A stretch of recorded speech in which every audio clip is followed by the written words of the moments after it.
My beloved dreamer, I see you there this Wednesday morning, staring at that notebook, that vision board, that business plan you've been carrying around for months or maybe years.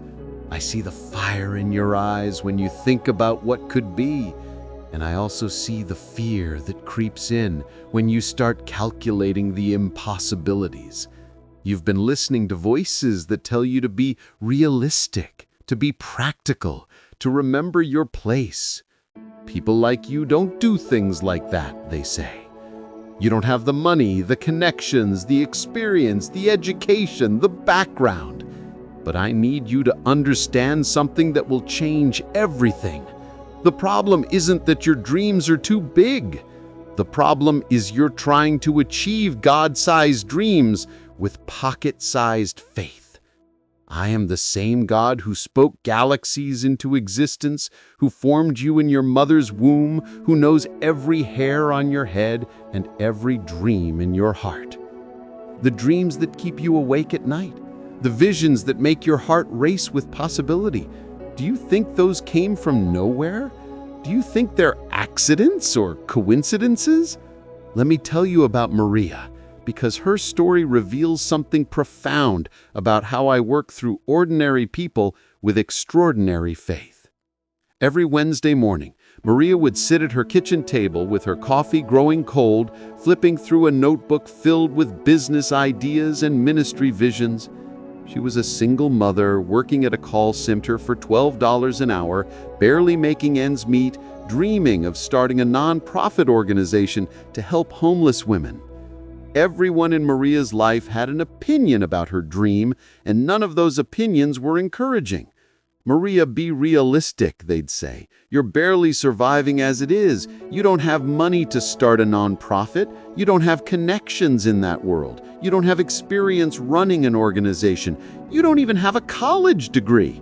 People like you don't start successful nonprofits. For 3 years, Maria let those voices shrink her dreams. She'd look at her bank account, usually hovering around -$50, and think, they're right, this is impossible. She'd see successful nonprofit leaders on social media and think, they have something I don't have. They come from a different world than I do. But last Wednesday morning, something shifted in Maria's spirit. As she sat there with her notebook, feeling that familiar mixture of hope and hopelessness, she heard my voice speaking to her heart. Maria, I didn't give you these dreams to torture you.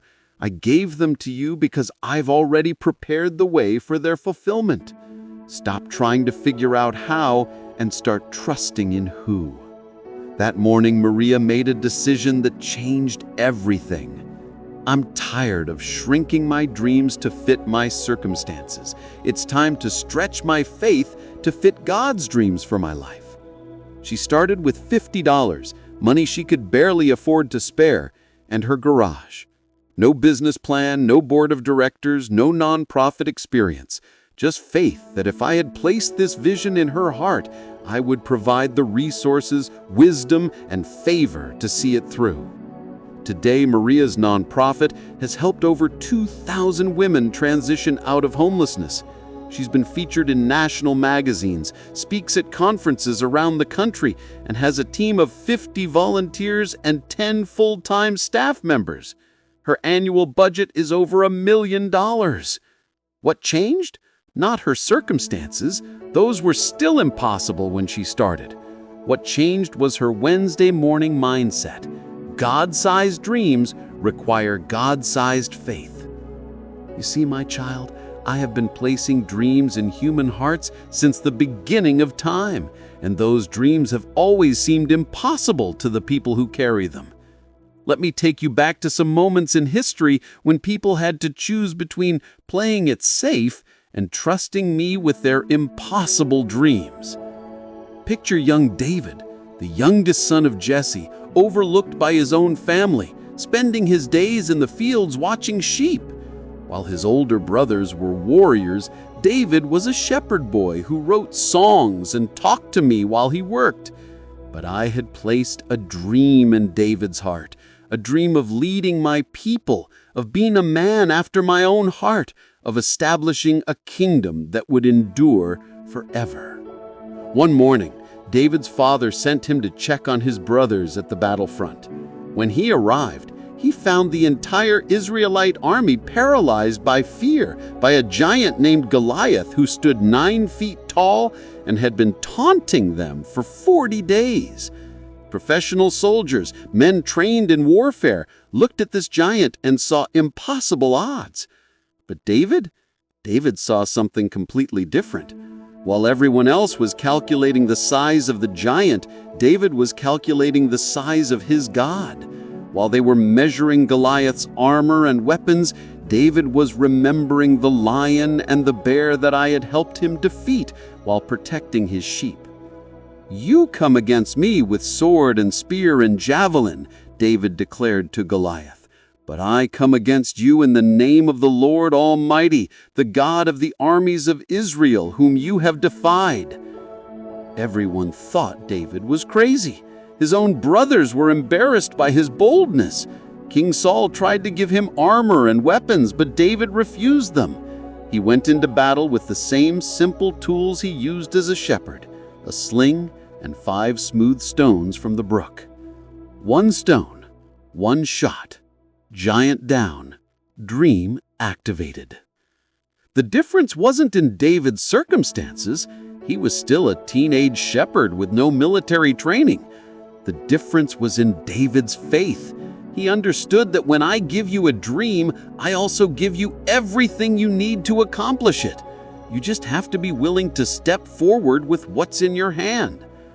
Let me tell you about another dreamer who faced impossible circumstances. Noah was living in a desert region where it had never rained, and I told him to build a boat. Not just any boat, but an ark large enough to hold 2 of every kind of animal on earth, plus his family and supplies to last for months. Imagine Noah trying to explain this to his neighbors. "Noah, what's that massive wooden structure you're building in your backyard?" "Oh, that's my boat." "Noah, we live in the desert. It doesn't rain here, ever." "I know, but God told me it's going to rain enough to flood the entire earth, so I'm building an ark to save my family and the animals." For 120 years, Noah worked on that ark. For 120 years, his neighbors thought he was crazy. For 120 years, there wasn't a cloud in the sky. But Noah kept building because he had learned to trust my word over his circumstances, my promises over people's opinions, my timeline over human logic. Then one day, the rain started. First a drizzle, then a downpour, then a deluge that covered the entire earth. Suddenly, Noah's crazy dream became the only thing standing between his family and destruction. His impossible project became their salvation. The same neighbors who had mocked him for decades were now begging for space on the ark, but the door was already shut, and only those who had believed in the dream beforehand were safe inside. Your dreams, my child, are not accidents. They are prophecies of what I want to accomplish through your life.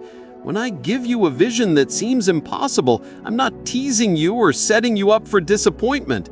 I'm inviting you to partner with me in something so magnificent that you'll never be able to take credit for it. Paul wrote in Ephesians that I am able to do immeasurably more than all we ask or imagine according to my power that is at work within us. Read that again slowly. Immeasurably more. Not just a little more than you can imagine, immeasurably more.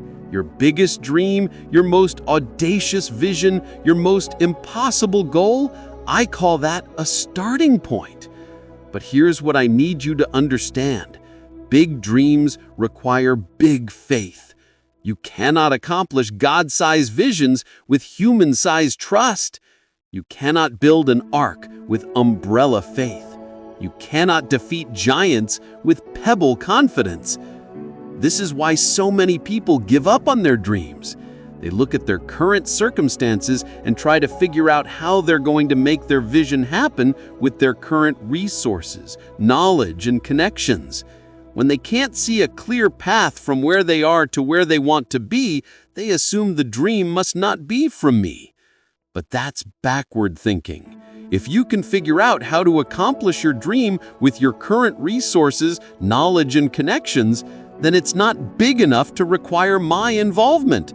Dreams that come from me are always bigger than your ability to accomplish them in your own strength. That's not a bug in the system, that's the whole point. I want you to need me. I want you to depend on me. I want you to have to trust me for the resources, the wisdom, the favor, the connections, the opportunities, and the miracles you'll need along the way. Because when your dream comes to pass, and it will, everyone will know that it was my power working through you, not your own cleverness or capability. This is why I often choose the most unlikely people to carry out my most important plans.